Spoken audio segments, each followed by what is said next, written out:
Hello, type and typography fans. Welcome to Lecture 7. Today we are talking about hierarchy. How do we know when something is important? Well, typographic hierarchy can help us figure that out. Notice that when I read this headline, how do we know? I got a cue about how to perform the voice for this text from the way it was typeset. There is a hierarchical change between our Roman type and our italicized type and special extra emphasis on the word important, which is translated into a large all caps sans serif. So, hierarchy is when we make decisions about how text is displayed in order to improve emphasis or to influence the performance of the type in the reader's head. So, how do we know when something is serious? Well, in this case, we know to repeat the same tool that we learned on the first slide, but we also see there's a contrast shift. The word serious is heavier, it's darker, it's all caps, it's spread out, it's serif typeface, it is serious. So this is again hierarchy using the semiotics of type to influence the performance of the text, to elevate the meaning. So hierarchy subscribes in order of importance to visual written communication. It creates emphasis. It controls the reader's voice in their own head and tells you what you should read first, second, third, fourth, etc. It's hierarchy. So hierarchy is adding performance to the text. When communicating an idea in person, we rely on vocal emphasis and facial expressions, physical gestures to guide attention and convey meaning. In design, typographic hierarchy serves a similar purpose. It transforms static text into something of a performance. So to the right, you will find a sample of untreated text. Notice the lack of typographic hierarchy. It renders the message flat and unengaging. Compare this with a performance we'll create later using hierarchy. Notice all the type, right to left, all same baseline, all same weight, all same typeface. Nothing in here is changing. This is Word document world. This might be the place that you and your interaction with type first began. And this class, one of the biggest hurdles is breaking you out of this Word doc or Google Doc land of thinking and toward making choices. So, thoughtful and intentional design choices, thinking about connotative meaning of written messages and how those can be amplified. So, elements such as type, size, style, case, color, contrast, placement, they don't just inform, they shape how the message is understood and the impression that it leaves. So think of it this way. If the typeface is the actor in your production, the hierarchy is their performance. It directs the audience and emphasizes some elements while subtly guiding others into the background. So you can watch, there are a couple of videos here from Ellen Lupton, who famously wrote Thinking with Type. This will make you happier and smarter. It will make making choices easier. So here is that same text with some choices made. So there are many ways to apply hierarchy to a body of text to create visual engagement. Readers naturally process information from top to bottom, left to right here. And that makes placement crucial. So this flow can be intentionally disrupted to draw attention using extreme contrast and type size, for example, to direct the viewer's eye to the most important element, even if that element isn't at the top left side of the page. And so here we see two systems of hierarchy in action. This first system uses a single typeface and it relies on style, capitalization, and variation in type size to build the hierarchy. So here we have bold, condensed, all caps in our header. As we move down to subhead, we see title case, lower, standard weight. And then as we move into body copy, it is now smaller sentence case. I want you to notice that every time I'm taking a jump in hierarchy, I'm making at least two choices. So here we have bold, all caps. That's two choices. Condensed, that's a third choice of the same typeface. And in between our subhead and our body copy, we go from title case, larger, to sentence case, smaller, two steps in hierarchy. So I always recommend making two adjustments as you move from one piece to the next in hierarchy to create contrast. And then finally, our footer note or folio is much smaller and placed lower on the page. In our second example, we're using two typefaces. So typically, I do not recommend designing a project with more than 2 to 3 typefaces. It can get confusing, look a little disjointed. Of course, there are always reasons to break the rules. So if sort of like chaos or expression or maximalism is the goal, by all means, break that rule well. But for this example, we have two typefaces, and these typefaces bring in a third element of color as both a graphic element and a type embellishment.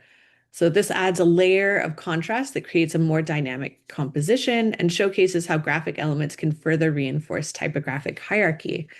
So notice we played a little bit with the order that things get read in between this treatment and this treatment. I am the author is moved up the page, but the first thing we read is I am the title.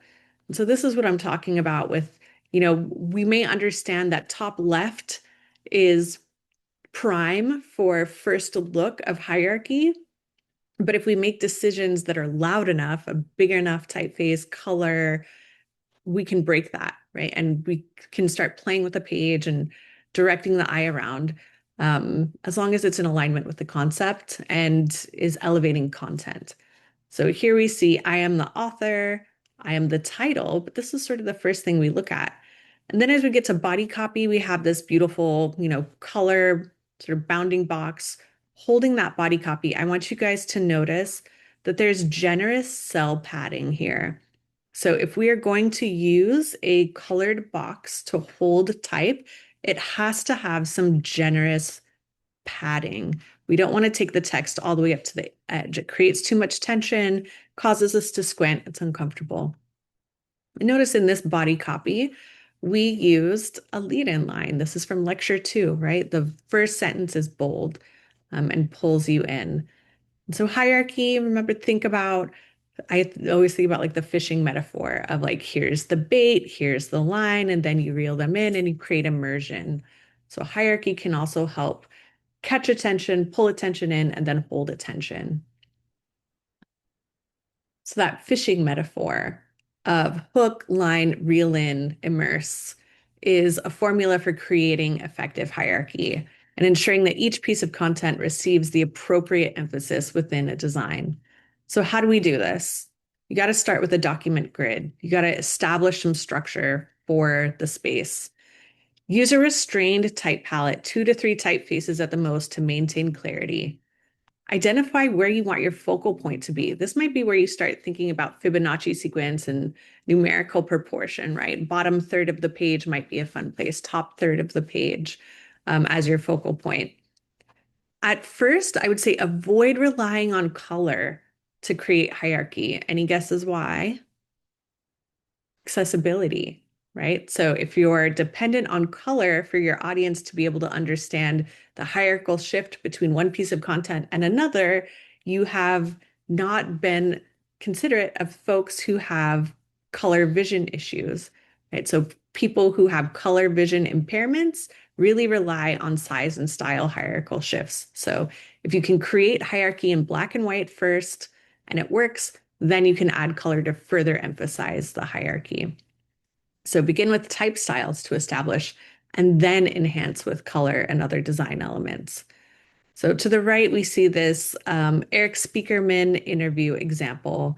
And what we see is a reader being drawn in with a focal point. That's up here, the Speakerman headline. or a hook, and it guides them seamlessly down into the text, right? And creates immersion. So, effective hierarchy paired with thoughtful typesetting keeps the audience engaged. So, thoughtful typesetting, remember, go back to lecture two, take a look at page anatomy, review some of the rules that I put forth in that lecture about finessing the type and careful typesetting. So, we avoid things like orphans and widows and stacks and bad breaks. What we see in this example is a fully justified paragraph. We have a drop cap, which is cool. That's creating some engagement. Um, the fully justified paragraph is one of the hardest typesettings to get right. Um, I typically set left solid, right rag, and my paragraph rags waver in, out, in, out, in, out, in, out, like a zipper. And this allows for the distribution of white space between letter forms from one line to the next to stay similar. So that white space creates how much air is breathed into each line. So think about if you have a really loose line, it sounds like somebody speaking really calm and slow and measured. And then you have a really tight line and it sounds like somebody who's reporting on the news from New York, right? It's like really fast. And if you do that from one line to the next, one line is slow and calm, and the next line is really fast. It's really disjointing for the reader's voice in their head. We learn to speak before we learn to read. And that speaking voice gets translated into our inner voice as we're reading. And if we aren't careful with our typesetting, if we aren't mindful, we can become really disruptive to that voice in the head. I want you to think back to like first, second grade when you would do popcorn reading. And you might have one kid in the class who has a really strong reading skill set and another kid who's maybe not that far advanced. And so you have one reading voice that's really consistent, and the next reading voice sounds like this. You don't want to do that to your reader. You want to make them comfortable. So I recommend that you guys set left, right rag, create a wavering rag. For practice, if you want to try setting fully justified paragraph, what you have to do, you try your best to get consistency between white space from line to line, is every single line has to be mindfully broken. So you hold down the shift return in InDesign to create a non-breaking line break. And then you have to finesse each line, tweak the tracking, a lot of editing. It takes a lot of work to get one line to the next line, to the next line, to the next line with consistent tracking in order to maintain the reader's voice, keep it comfortable. So while you may think that this looks better from far away, when you first flip it open and you look at the page, you're like, ooh, that looks really clean and nice. I can see all the columns. Once you actually get in there and start reading, you can end up with bad breaks, lots of hyphens, fast lines and slow lines. It's really rough. Typically, if I am designing a book and I'm asked to do fully justified text, I charge $100 more per page because that's how long it takes to get the typesetting right. So that is my little note on left justified right rag versus a fully justified paragraph. So techniques for creating emphasis, think about contrast, bold versus light, scale, small versus large, characteristics, wide versus narrow, serif versus sans serif. You can think about case, so uppercase against sentence case or lowercase, using typographic conventions like drop caps, subheads, run-in text to emphasize various sections, using design elements to incorporate pull quotes, lists, sidebars, and break the text up into digestible parts. You can also think about typographic ornamentation. So use elements such as swashes or borders or frames and rules to elevate the concept and set varying sets of information apart. I have my two examples here, the FYF and Golden Voice present poster. I love that the home for type is created with melted ice cream, right? A bounding box or a holding box and a border for type doesn't need to be so traditional as clicking on the shape tool, dragging and making a box and adding some cell padding. If this was your list, right? So like Let's say your list for your zine is like top 10 places to, try chocolate. And your page is like a melting chocolate bar, or, even a chocolate bar broken up into bricks, and each brick has the name of a place on it. I would call that typographic illustration. It doesn't count as an image in your zine. So thinking about these things as you guys are designing your zines, for the fourth project of this class, think about how type becomes illustrative and engaging in order to break up the content a little bit. And then to the right, we have the Camp Flog poster, which functioned as a crossword puzzle to reveal the names of performers. So I think both of these stand out as exceptional posters for festivals.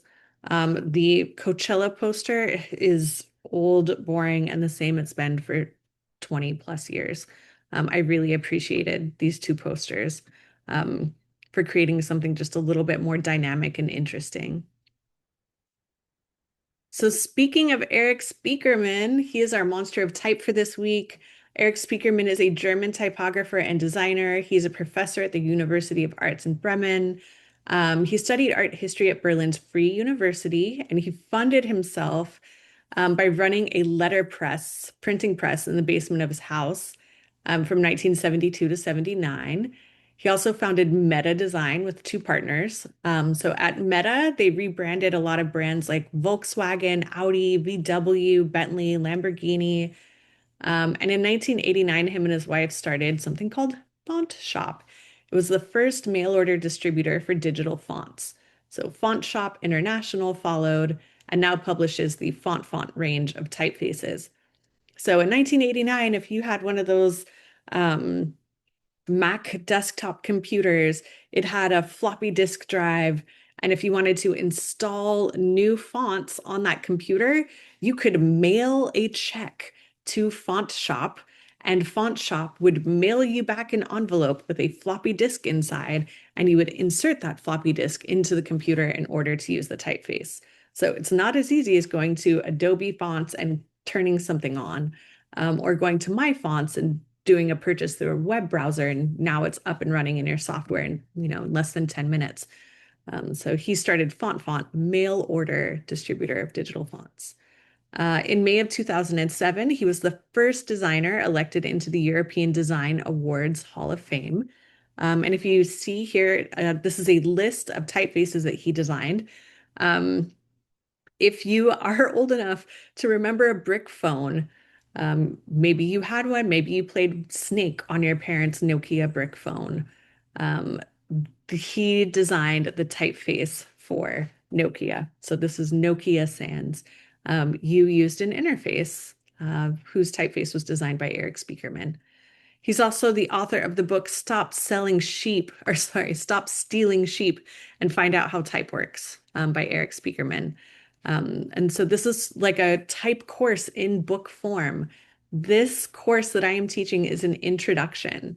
And if you want to keep learning and keep growing, I highly recommend this book by Eric Spiekermann as a resource for reaching that expert level of typesetter and typographer.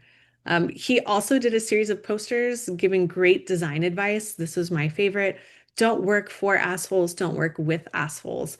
What a great piece of advice. Also, don't be the asshole that people don't want to work with. Um, this maxim has served me well. As a freelance designer, there are times where I have met potential clients and knew that this was just not a good match. And that even if the money looked great, the misery that came with it was not going to be worth it. And I think that that's essentially what he's saying here. You want to work with people who respect design, respect the process, trust you, want to partner with you, want to collaborate with you. And if you click through this image, you'll get to see a catalog of Eric Spiekermann's work. He also famously took a group of students to the Bauhaus School, I think around its 100th anniversary, where they went into the Bauhaus archives and found hand-drawn experimental typefaces from Bauhaus students. And Eric Spiekermann, along with a group of students, translated those typefaces into digital fonts that you can find believe through Adobe now. So it's a cool project. I hope you've enjoyed this lecture. I'm having fun sharing all of this with you. I'm a huge nerd for type. Please have fun exploring the rest of the lecture series, and we'll see you again soon.